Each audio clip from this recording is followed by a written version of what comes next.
depositando essa confiança de dar menção à palavra do Senhor Jesus Cristo. Esses jovens abençoados, quero parabenizar vocês também, viu? Que Deus possa abençoá-los grandemente. Saibam que vocês possuem um lugar no meu coração, tá? Desde que eu cheguei aqui, fui muito bem recebido por vocês. Vocês moram no meu coração. Fábio, e hoje não vai ser 220, tá? Vai ser 120, porque tem o pessoal que está acompanhando na internet. Então, qualquer coisa, se subir muito, vocês fazem assim para mim, tá? Amém? Glória a Deus, irmãos. Eu não sou de fazer isso, mas vire para quem está do seu lado e diga assim: que bom que você veio. Glória a Deus. Lucas capítulo 22. Lucas capítulo 22, verso 50.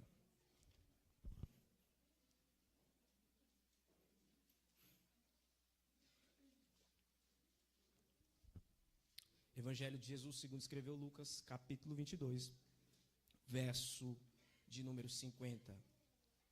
Quem achou, diga eu vou para o céu. Quem não achou, diga eu também vou. Então eu espero você um pouquinho. Lucas capítulo 22, verso de número 50. Amém, igreja? Diz assim a palavra do Senhor. E um deles feriu o servo do sumo sacerdote e cortou-lhe a sua orelha direita. E Jesus respondendo disse: permite que eu chegue até este, e tocando sua orelha, o curou. Amém? Pode sentar dando glória para Deus. Bendito é o nome do Senhor Jesus Cristo. Amados irmãos, esse é um texto muito conhecido pela igreja brasileira. É um texto que pode ser falado e deve ser falado a jovens, anciões, mulheres, pessoas de todas as idades, pois é um texto que narra uma história muito linda e uma história que nos motiva a dizer que somos igreja. Esse texto é a motivação pela qual você e eu estamos aqui. E para chegar nesse texto, nós temos que entender todo o contexto que esse texto nos apresenta. Quando a Bíblia narra em Isaías capítulo 9 a vinda de um Messias, diz que ele nasceria, ele seria visto como um menino vos nasceu, um filho se nos deu. Quando Isaías profere essa profecia há anos antes do Messias vir à terra, essa profecia se cumpre através da vida de uma camponesa, através da vida de uma jovem e através do seu companheiro, a qual receberam do Espírito de Deus, receberam da virtude de Deus a concepção daquele que seria o Messias. O Messias cresce, faz 30 anos e dá início ao seu ministério terreno, a qual alguns historiadores vão dizer que teve em torno de 3 anos a 3 anos e meio. Durante esse período, o Messias caminha na terra com algumas, digamos, responsabilidades as quais ele exerce durante o seu ministério.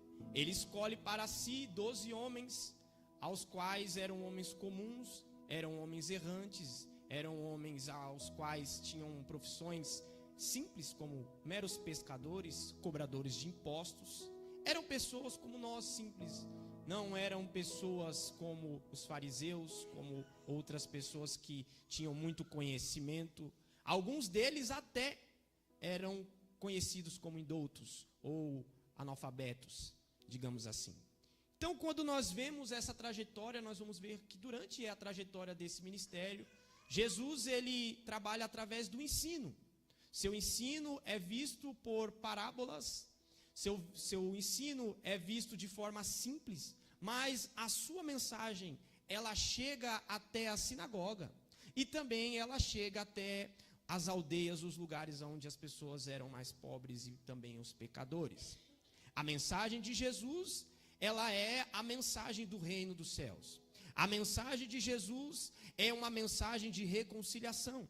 A mensagem de Jesus é uma mensagem de eternidade.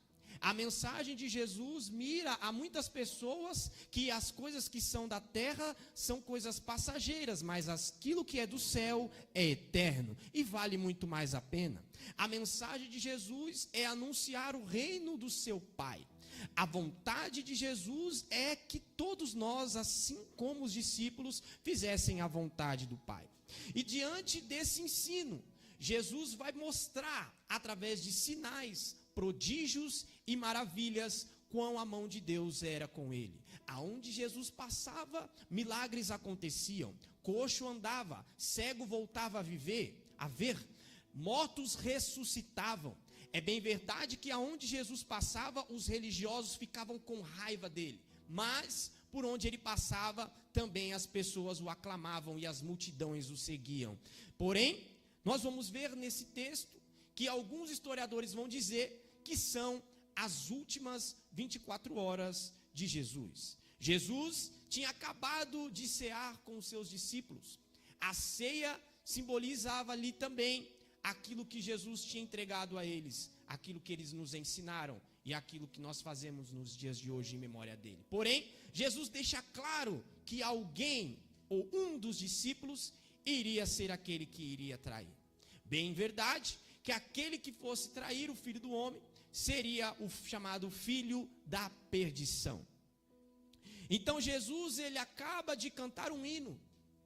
E a Bíblia diz que ele vai agora, como de costume, porque Jesus tinha esse costume de ir ao monte orar. Jesus vai para o Monte das Oliveiras orar a Deus. Durante o processo que Jesus está orando, a Bíblia diz que os discípulos estão dormindo. E Jesus está orando ao Pai, e a oração de Jesus, ela é uma oração muito séria. Jesus está dizendo: Pai, se tu quiseres, remova de mim este cálice, todavia não se faça a minha vontade, mas a tua. A Bíblia diz que enquanto Jesus está fazendo essa oração, ele está suando sangue. O sangue que está caindo do seu rosto, está caindo em terra. É o momento mais difícil do ministério de Jesus, porque agora Jesus vai enfrentar uma cruz, agora Jesus vai enfrentar o Calvário, agora Jesus vai enfrentar a adversidade que é os seus discípulos, muitos deles, exceto João, vão correr, porém apenas João nós sabemos que vai ficar ali diante da cruz. Então é um momento muito difícil, então é o momento onde Jesus sabe que vai passar por açoite, sabe que vai ser pregado no madeiro, sabe que é um momento onde ninguém vai poder fazer nada por ele, mas ele vai ter que passar por isso. E a Bíblia diz que Jesus, repreendendo os discípulos por causa do seu sono, por causa da sua, digamos assim, falha naquele momento de vigilância, Jesus falando ainda, eis que vem uma multidão e Judas Iscariotes diante dessa multidão. A Bíblia diz que Judas chega até Jesus para o beijar. E a frase que Jesus deixa para Judas no versículo 48 é muito interessante. Jesus diz: Judas, com um beijo, tu traís o Filho do Homem? Por que Jesus faz essa pergunta? Quando nós lemos o capítulo de número 22, do seu início, nós vamos ver que Satanás entra em Judas a ponto de Judas ser levado a fazer algo que ele está para realizar contra o Messias. A Bíblia diz que Satanás entra em Judas. Judas vai até os servos, os sacerdotes, os principais capitães, e chega diante deles com um conselho, chega diante deles com uma proposta. A Bíblia diz que esses homens se alegram e oferecem dinheiro a Judas. É aqui onde eu quero iniciar essa mensagem da parte de Deus. Judas, ele entrega Jesus. Judas, ele vende Jesus. Judas, ele beija Jesus, mas isso não muda o caráter de Jesus. O que Judas realiza não muda o caráter de Jesus. Jesus é aquele que reconhece o erro de Judas, mas o seu caráter não muda, porque Jesus, ele é perfeito. E quantas vezes, irmãos, nós não falhamos na nossa vida, no nosso cotidiano com Deus, na nossa vida com Deus, como Judas. Alguns até fazem como Judas, se apegam com o que é momentâneo e esquecem o que é eterno. Judas está se apegando com o que é momentâneo e está se esquecendo do que é eterno. Passou o tempo, Judas não era qualquer um, ele era um dos tesoureiros da igreja. Ele tinha uma responsabilidade dentro do corpo de Cristo. Ele era um dos obreiros de Jesus, mas ele está mais apegado ao que é momentâneo do que é eterno. Esse é o erro que nós podemos cometer nos dias de hoje. Estamos apegados à nossa vida, estamos apegados demais ao que nós podemos fazer, mas estamos esquecendo do Deus que ainda é e que sempre será eterno. Esse que é o erro nos dias de hoje, Miriam. As pessoas estão olhando e estão como Judas. Judas está pensando, olha, eu vou fazer um complô, eu vou vender, eu vou fazer, vai acontecer. Mas por que Judas faz isso? Porque antes de Judas vender Jesus, antes de Judas falar com os capitões, com os sacerdotes, o que ele fez? Ele permitiu Satanás entrar dentro dele. Antes de alguém esquecer o que é eterno, o diabo entra dentro da pessoa. Antes de alguém se esquecer de Deus, o diabo já entrou. É por isso que nada acontece na vida de alguém em 2 meses, 1 mês, uma semana. Às vezes já vem de 3 meses, às vezes já vem de 5 meses. Mas nessa manhã eu quero pregar que há um Deus que vai abrir os nossos olhos espirituais para que possamos ver o que é eterno. Porque o que é momentâneo está lá fora. O que é momentâneo vai se apresentar para nós todos os dias, como se apresentou para Judas. E o que acontece, irmão Júnior? A Bíblia diz, irmão, que nesse momento, aqueles que estavam perto de Jesus, alguns dos discípulos vão dizer, e agora, feriremos a estes com a espada? Porque Jesus tinha dito a eles para comprar espada. Eles tinham espada, eles tinham 2 espadas, se não me engano, o texto vai dizer. Então eles tinham espada. E a Bíblia diz que nesse momento, um deles fere o sumo sacerdote, corta a sua orelha direita, corta a orelha do servo do sumo sacerdote. E um deles nós sabemos aqui, Lucas não vai relatar, mas nós sabemos que é Simão Pedro, porque João vai dizer claramente que é João vai dizer claramente que é Pedro que corta a orelha do servo do sumo sacerdote. Aqui nós vamos entender o fato de que os olhos de Pedro, a intenção de Pedro ali, não é uma intenção de não defender Jesus, mas é uma intenção que foi levada à emoção, foi uma intenção que foi levada à ira. E eu vou explicar para você um pouquinho sobre isso. As emoções, irmãos, elas não podem guiar a nossa vida espiritual. As emoções, elas não podem ser aquilo que nós vamos abraçar diante das situações em que nós vamos viver. Porque, pasme, há pessoas que estão vivendo pela emoção. A emoção vai ditar se o culto que você sentiu, se o culto que você estava prestando diante de Deus foi um culto emocional ou foi um culto racional, como foi falado pelo pastor aqui. A emoção, muitas das vezes, leva uma pessoa a passar um tempo dentro da igreja e depois dizer, isso não era para mim. É porque ela está emocionada. É porque ela está caminhando pela emoção. Mas Deus nos chamou nessa manhã com um propósito de nos trazer para uma fé fundamentada em Cristo. A fé em Cristo vai nos fazer não ter uma vida emocionada, mas ter uma vida fundamentada na palavra de Deus. O que é uma fé fundamentada na palavra? É uma fé que não está olhando o que está acontecendo, mas está olhando o que a palavra diz. O que é uma fé fundamentada na palavra? Uma fé fundamentada na palavra é uma fé que não olha para a vista, mas crê que o Deus Todo-Poderoso pode mudar a história. Eu vim pregar nessa manhã para alguém que sabe que a sua fé não depende do que você sente, mas depende do Deus que você serve. Deus está dizendo a mim e a você, firma a tua vida na palavra, ouça o que a palavra tem para dizer. Mas o médico diz que não vai acontecer, mas a última palavra ainda é do médico dos médicos. Mas a porta está fechada, há um Deus que abre porta. Mas está tudo difícil, mas ainda há uma palavra dizendo que a fé é o firme fundamento das coisas que se esperam e que não se veem. é a fé. Porque se nós formos pela emoção, irmãos, nós vamos começar a se esquecer das promessas que Deus proferiu sobre nós. Se nós formos pensar na emoção, nós vamos agir como Pedro, que no momento difícil, saca a espada da bainha e corta a orelha do servo do sumo sacerdote. O que é a ira? A ira é uma emoção básica, de forma intensa, e ela se caracteriza por forte indignação, raiva ou fúria. A ira, ela está presente em uma das obras da carne, como Paulo vai descrever em Gálatas capítulo 5, verso 20. Ela se faz presente. Sendo uma obra da carne, é necessário entender o que a carne vai proporcionar para nós. A carne vai realizar tudo aquilo que não agrada a Deus. Primeira coisa que a carne vai realizar no ser humano, o pecado. O pecado é algo que nos tira da intenção ou do propósito em que Deus nos chamou. O pecado é aquilo que nos afasta da presença de Deus. Deus é santo, mas quando nós pecamos, nós se afastamos de quem é santo.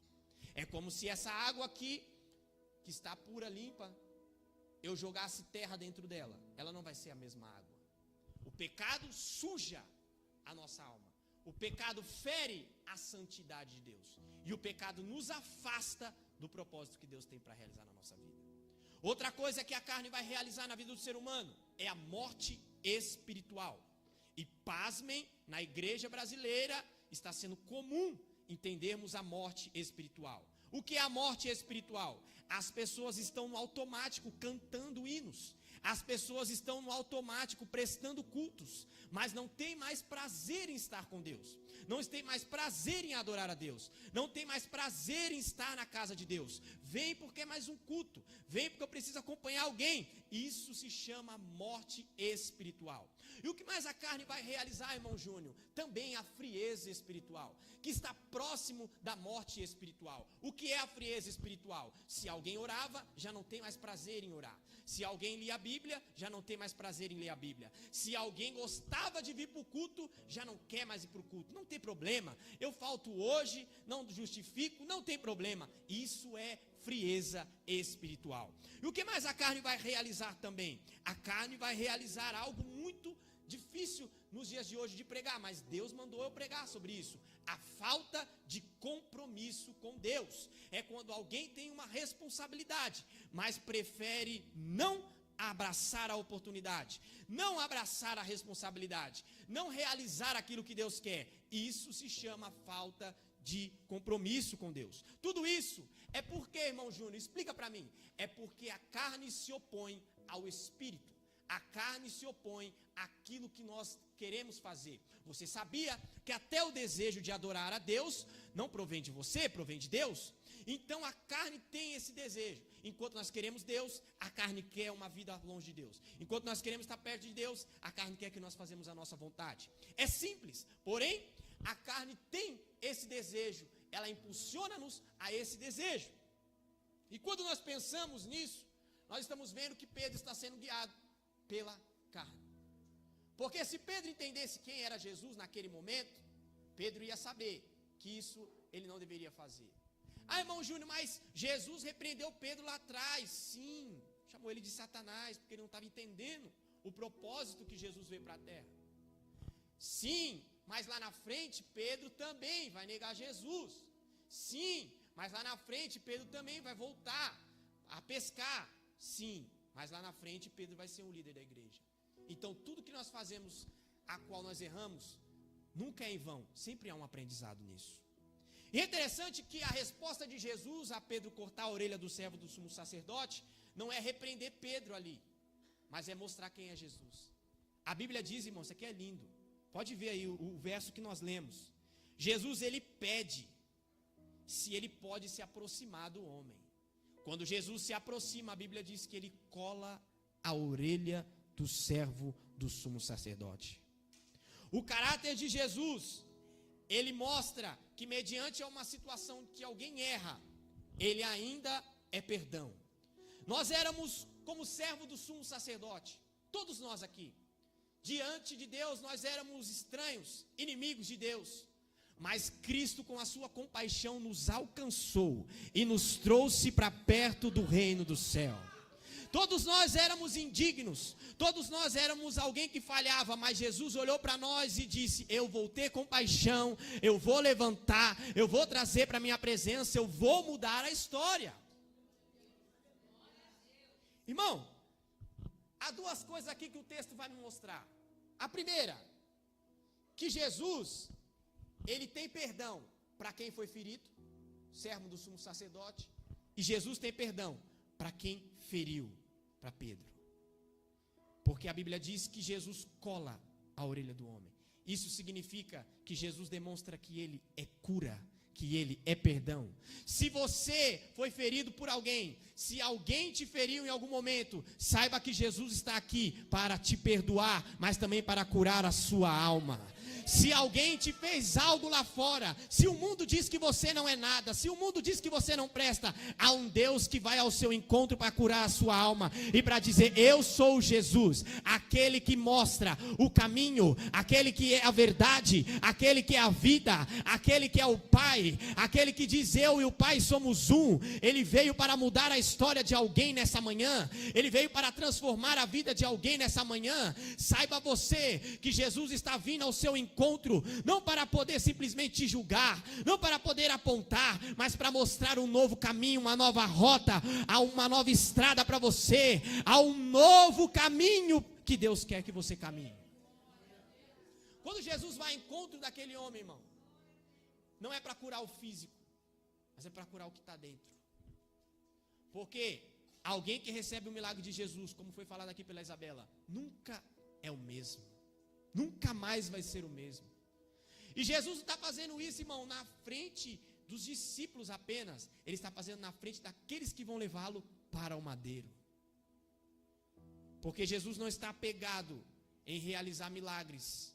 Jesus está apegado, não está apegado a nos proporcionar coisas. Jesus está apegado não somente ao que nós queremos, mas sim Jesus vem com uma missão quando ele veio para a terra. E ele deixa sobre nós fazer a vontade do Pai que está no céu. Quando Jesus realiza isso, ele está querendo mostrar a compaixão que Deus tem. Ainda que alguém esteja diante de Deus, longe de Deus, há um Pai que está abraçando, há um Pai que está sendo zeloso, há um Pai que está junto. E nessa manhã eu quero dizer que você não está só, há um Pai que está contigo, há um Cristo que é palavra para você, há um Espírito Santo que é teu amigo, dentro da sua casa, aonde quer que você esteja, há uma compaixão, há uma glória de Deus que te acompanha. Você não vai parar, você não vai desistir, apenas creia que há um Deus que zela pela tua alma. Irmão, em meio à perseguição, situação adversa, Jesus sabia que algo iria ter que se cumprir. Quando Jesus fala para eles: olha, é chegada a hora e o poder das trevas, se cumpre aquilo que Jesus mesmo disse: o Filho do Homem será entregue à mão dos pecadores, será crucificado, mas ao terceiro dia ressuscitará. Se cumpre. Era Jesus dizendo: olha, eu estive tanto tempo com vocês no templo, vocês não me prenderam, e vieram agora como se eu fosse um ladrão, com varapaus, com armas, com espadas. E aí Jesus vai dizer: mas isso é o poder das trevas. É como Jesus estivesse dizendo: é para que se cumpra as escrituras, é para que se cumpra o propósito.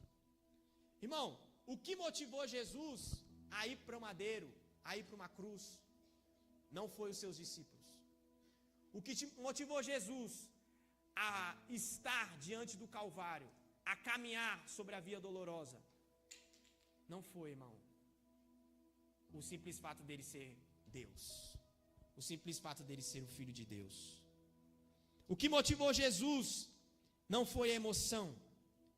O que motivou Jesus foi o propósito: derramar sangue para que houvesse remissão de pecados, salvação para que todo aquele que nele crê não pereça, mas tenha a vida eterna. O que eu vim pregar nessa manhã para você? Eu vim pregar um Deus que morreu no madeiro, morreu numa cruz, por mim e por você, para que os seus pecados fossem perdoados. Talvez ninguém vai morrer por você, talvez ninguém vai dizer, olha, eu dou a vida por você, mas Jesus foi até o fim, por mim e por você. Jesus não escolheu dizer, olha, eu vou só até aqui, olha, aqui tá bom. Não. Jesus foi até o fim. Cuspiram nele, bateram nele, mas ele foi até o fim, porque ele sabia que havia uma humanidade a qual haveria remissão, a qual haveria redenção de pecados. Nessa manhã eu quero dizer que Deus te chamou com um propósito, e o propósito é mudança de vida, o propósito é salvação. O Calvário vai alcançar a tua casa,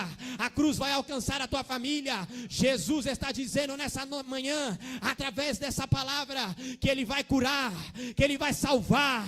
Apenas creia no Senhor do propósito. A emoção passa, mas o propósito permanece. Fiquei feliz, já volto para o texto, que eu falei para um amigo, Miriam, esses dias. Eu falei, os jovens da igreja foram para a marcha para Jesus. Aí ele falou assim, e como que é os jovens lá da sua igreja? Eles só vão para a marcha? Eu falei, não, todo culto eles estão no culto de quinta, eles estão no culto de domingo, eles gostam do culto, eles gostam da palavra. Ele falou assim, então os jovens não estão pela emoção, os jovens estão pelo propósito. E é isso que eu vim pregar para você nessa manhã. Não viva pela emoção, viva pelo propósito. Ah, mas o propósito vai doer, o propósito vai te levar para quê, irmão Júnior? O propósito vai nos levar para a santidade, o propósito vai nos levar mais para perto de Deus, o propósito vai nos levar para onde Deus quer que nós estejamos. Ah, mas está todo mundo falando que é melhor a emoção. A emoção pode durar um dia, dois, mas o propósito dura a eternidade. Jesus disse, largo é o caminho que leva para a perdição, mas estreito é o caminho que leva à eternidade. Eu vim pregar o céu para você hoje. Eu vim pregar que cada lágrima será recompensada, que cada luta será recompensada, porque maior é aquele que está conosco do que aquele que está no mundo. Mas tem que seguir o propósito. Irmão, o Fábio está comigo aí, já tem um tempo, né? Caminhando comigo. De 7 mensagens que eu ministrei, as 7 últimas mensagens, 5 mensagens é falando sobre a volta de Jesus. Aí eu falei, Deus, eu vou falar sobre isso, mas será que o Senhor quer que fala hoje? Aí os jovens no segundo louvor cantaram, depois as irmãs com o pandeiro também falaram da volta de Jesus. 5ª mensagem seguida falando sobre isso. Algo Deus tem para nós hoje. Irmão, por que você falar sobre a volta de Jesus? Por que você falar sobre os últimos tempos? Malaquias vai dizer no seu capítulo 4 que o dia do Senhor seria terrível. Seria um dia onde o fogo arderia sobre a cabeça do ímpio. Mas aqueles que adoram o nome do Senhor, aqueles que creem no Senhor, o sol da justiça nascerá e a salvação viria sob as suas asas. Eu quero dizer que a igreja vai até o fim no propósito da salvação. Jesus disse, aquele que crê e perseverar até o fim será salvo. Ei, nessa manhã saiba que há um propósito para o qual nós estamos vindo todos os cultos, para o qual nós estamos vindo adorar a Deus. É porque há uma eternidade maravilhosa nos esperando, porque há um céu nos esperando. Sabe o que a santidade nos traz? A santidade nos traz a certeza de que Deus já preparou para nós uma morada no céu, e é por isso que nós o adoramos, é por isso que nós o bendizemos, é por isso que nós vivemos para Ele. Ninguém está aqui, aleluia, apenas por estar. Há um propósito maior, e o propósito maior é a salvação. O ser humano não foi feito para viver o que é momentâneo, o ser humano foi feito para viver o que é eterno. Quando Deus criou o ser humano, criou com uma ideia de adorar, de se manifestar e de se relacionar com Ele. Eu vim pregar nessa manhã um Deus que se chama Emanuel, Deus conosco. Ele está aqui, mas Ele também está cuidando lá da tua casa. Ele está aqui, mas Ele também está cuidando do teu filho. Ele está aqui, mas Ele também está cuidando das tuas finanças. Ele está aqui, mas Ele cobre você com teu sangue. Ele está aqui, mas Ele é livramento para a tua casa nessa manhã. Deus está dizendo: cumpre o propósito, cumpre a chamada, porque há um céu nos aguardando. A cada pedrada que Estevão levava, Estevão estava levando pedradas em Jerusalém, tacavam pedra nele, mas a Bíblia diz que Estevão estava firmado no céu. Quando Estevão olha para os céus abertos, ele vê o Filho do Homem. O que isso quer dizer? Ele não está vidrado na emoção, mas virado para o propósito. Podem apedrejar, podem falar. Estevão estava dizendo: eu olho para o céu, porque do céu tem socorro, porque do céu tem salvação, porque do céu tem o aguarde de Deus. E aqui eu concluo a mensagem. Irmão, Jesus é levado preso. Jesus é levado para um lugar chamado pretório. É um saguão. Jesus apanha, é humilhado. Colocam coroa de espinho, ferem ele com cana, colocam ele de joelho, zombam dele.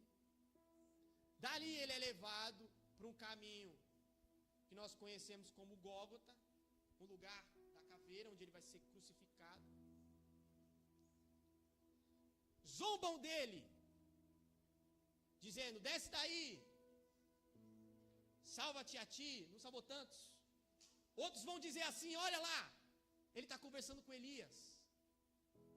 Vão tentar dar mirra para ele, álcool misturado. Ele vai negar. Vão transpassar lança nele. Ele vai entregar o seu espírito.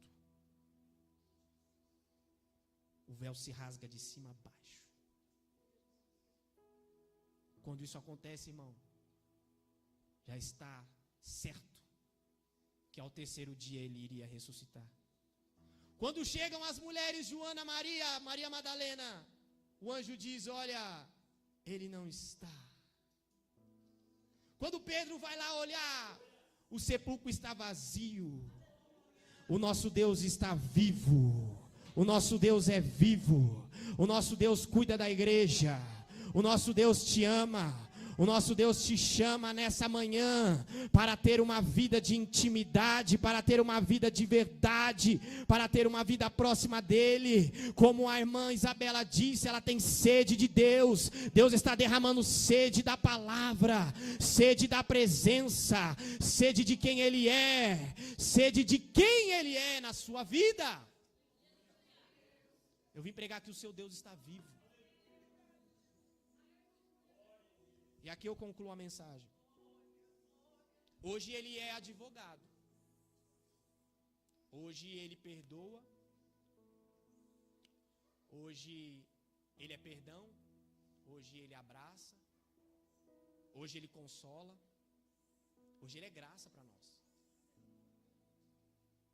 Mas um dia, como diz Malaquias, ele virá para julgar as nações. E nessa manhã, eu gostaria de fazer um convite. Dois convites aqui. O primeiro, se há alguém no nosso meio que ainda não conhece esse Jesus, ainda não conhece esse Deus, e que tem o desejo de conhecê-lo, tem o desejo de estar próximo dele, tem o desejo de ter a vida mudada, transformada, como de muitos irmãos aqui, como a minha. Levante sua mão, nós vamos orar por você. Se alguém em nosso meio quer aceitar Jesus como seu Salvador, ou quer reconciliar com o Senhor Jesus Cristo, uma aliança que foi quebrada, esse é o momento de se aproximar de um Deus que é compaixão, de um Deus que é amor, de um Deus que nunca vai te abandonar. Talvez as pessoas te abandonaram, mas há um Deus aqui nessa manhã que nunca vai te abandonar. Ele disse: eu estarei convosco até a consumação dos séculos. Alguém aqui no nosso meio quer aceitar Jesus ou quer reconciliar com Jesus? Levante sua mão assim, nós vamos orar por você.